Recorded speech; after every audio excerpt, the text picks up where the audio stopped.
Yo, salut tout le monde, c'est Gata Volgar, j'espère que vous allez bien, moi pour ma part, ça va, j'espère que vous avez passé une agréable journée. Aujourd'hui on se retrouve pour le débrief du match Paris Saint-Germain FC Metz. C'était une rencontre qui comptait pour la 38e et dernière journée de Ligue 1 Uber Eats, victoire des Parisiens 5-0 au Parc des Princes. Kylian Mbappé avait ouvert la marque à la 25e minute de jeu.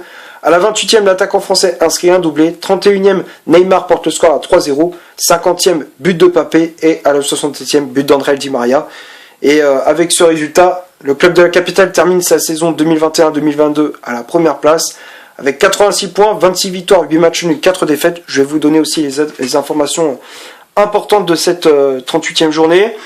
Marseille, deuxième qualifié pour la prochaine Ligue des Champions, tout comme l'AS Monaco, mais qui devra passer par les matchs de barrage. Ils seront obligés de jouer les matchs de barrage pour accéder aux phases de poule. Ensuite, Rennes 4e, qualifié pour la prochaine Ligue Europa. Et Nice 5e qui a obtenu son billet pour la Ligue Europa Conférence la saison prochaine. Et en bas de tableau, Saint-Etienne qui est 18e, qui aura un match de barrage face à l'AG Auxerre pour espérer un maintien en Ligue 1. Et Metz et Bordeaux relégués en Ligue 2. Supporters supporters bordelais, si vous regardez cette vidéo, je vous souhaite bonne chance pour la saison prochaine et bon courage. Parce que c'est compliqué dans ces moments-là de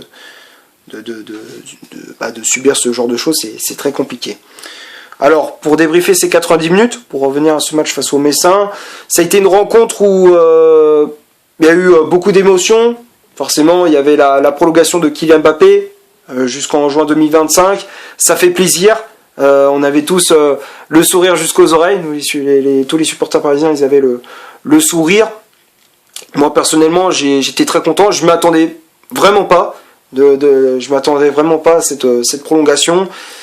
J'ai commencé à y croire à partir du moment où les médias espagnols sentaient que le transfert de Mbappé au Real Madrid allait prendre le vinaigre. Ça allait tourner au vinaigre. Ça allait prendre une mauvaise tournure. C'est à ce moment-là que je me suis dit, il y a moyen, et c'est fait. C'est fait jusqu'en 2025, ça fait plaisir. Plus de ça, on a appris aussi que Leonardo est démis de ses fonctions. C'est Luis Campos qui va le remplacer. C'est clair que là, j'espère que cette révolution Paris Saint-Germain, c'est pas un écran de fumée. J'espère que ce sera pas de la poudre aux yeux. On espère en tout cas que cette révolution va faire quelque chose dans le club. J'espère que ça va faire le nécessaire. Il y avait aussi les adieux d'André Di Maria. El Fideo qui a joué son dernier match sous les couleurs rouges et bleues. C'est clair qu'il restera gravé, les mémoires, les souvenirs d'André Di Maria, ils seront gravés dans le cœur et dans les mémoires des supporters parisiens pour ses buts, pour ses dribbles, ses gestes techniques. Et il nous a régalé pendant cette année au PSG. Di Maria qui restera gravé dans nos mémoires. C'est un joueur que j'admirais énormément. C'est un joueur qui a toujours mouillé le maillot qui s'est toujours donné à fond pour le club. Il y a eu des hauts et des bas, c'est vrai. Mais bon, on gardera quand même un bon souvenir d'El Fideo au PSG. Un très bon passage d'André Di Maria. Pour rentrer dans le cœur du sujet, le début du match, Metz qui avait mis un petit peu d'intensité, ils voulaient faire un résultat, forcément ils avaient un enjeu, c'était de se maintenir en Ligue 1. Ils ont eu une très grosse occasion dès la 12e minute avec Sarr, sur un débordement de Boulaya côté gauche, centre au point de pénalty, l'ailier messin qui voulait marquer, mais malheureusement sa frappe passe au-dessus des buts de Keylor Navas. Donc on a eu chaud dès les premières minutes, mais ensuite la situation s'est débloquée. On a déverrouillé la situation avec le but de Mbappé à la 25e minute sur une belle ouverture d'André Di Maria. Mbappé qui a pris de vitesse à la défense messine. Il dribble le gardien et il marque dans le but vide 1-0. Et là c'est parti, le festival offensif commence.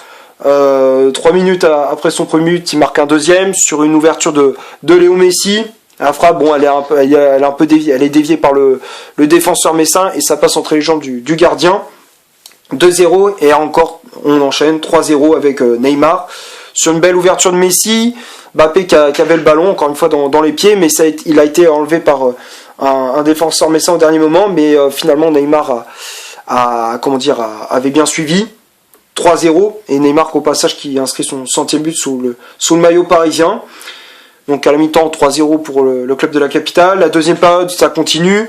Mbappé à la 50e minute, suite à une erreur d'un défenseur messin qui avait le ballon dans les pieds. Il savait pas quoi faire. Dès que Mbappé il est arrivé, il a paniqué. Il a fait « Oh merde, qu'est-ce que je fais du ballon ?» Il était comme ça. Et Mbappé qui a intercepté, qui a dribblé le gardien encore une fois et qui marque dans le but vide. 4-0. Et la 67e, Di Maria pour son dernier match. Il repart, et au moins on gardera un souvenir qui pour son dernier match aura marqué son dernier but. Dernier but au Parc des Princes pour El Fideo, qui sur une reprise de volée de Léo Messi trouve le poteau de Caillard, et Marc-Aurélien Caillard qui pouvait rien faire, il pouvait que constater les dégâts. Di Maria qui avait bien suivi, et il a juste plat du pied gauche.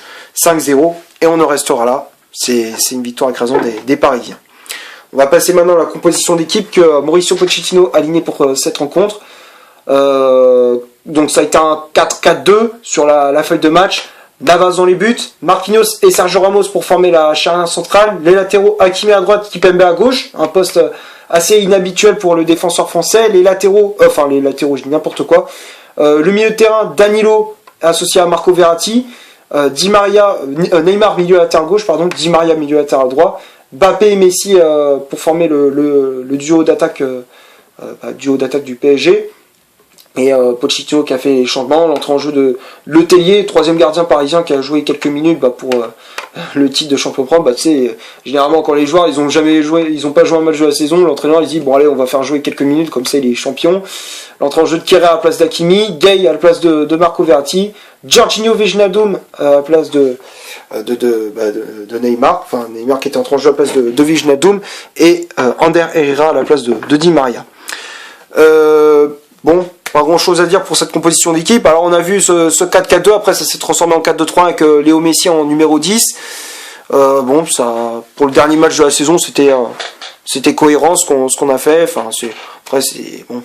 Paris Saint-Germain qui a déroulé dans cette partie.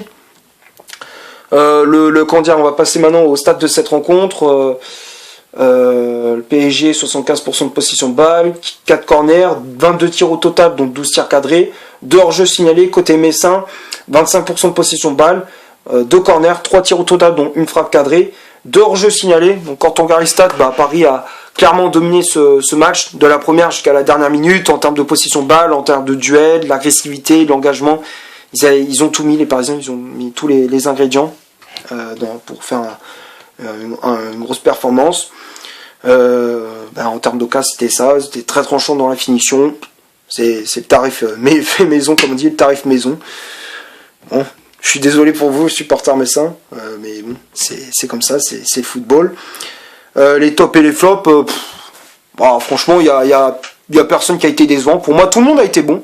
Tout le monde a fait le taf. Bon match de Navas, un clean sheet, Marquinhos Ramos solide, Kimpembe, au début Kimpembe était vraiment en difficulté, mais après il a redressé la barre, il a fait un bon match, il montait en puissance après.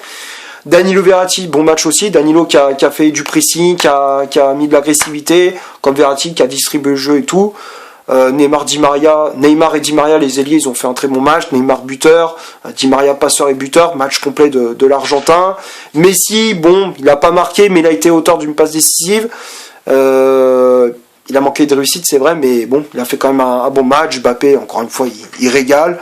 Et les remplaçants, ils ont fait une bonne entrée en jeu. Le match était plié déjà, mais ils sont entrés en jeu pour avoir quelques minutes dans les jambes. Voilà. Bon, je vais m'arrêter là pour ce PSG FC Metz. J'espère que le débrief vous aura plu. Si c'est le cas, vous laissez un énorme like. Tu cliques ici pour t'abonner. Tu cliques ici pour voir un autre débrief si tu souhaites. N'hésite pas à faire un petit tour sur mon compte Instagram. Le lien est dans la description. Et avant de partir, pour les supporters du Real Madrid, vous vous souvenez comment Mbappé il marquait ses buts? Alors, célébrer ses buts. Alors, il y avait celle-là, mais il y en avait une autre. C'était celle-là aussi. Non, ça, petit chambrage, petite pique aux supporters du Real Madrid, mais je peux les comprendre. Ils sont par rapport à cette rage, tout ça, si j'étais supporter du Real Madrid, j'aurais très mauvaise envers Mbappé. Ça, c'est clair et net. Je peux vous comprendre, les gars. Je peux vous comprendre. Et d'ici là, portez-vous bien. On se retrouve pour un prochain débrief. Ciao.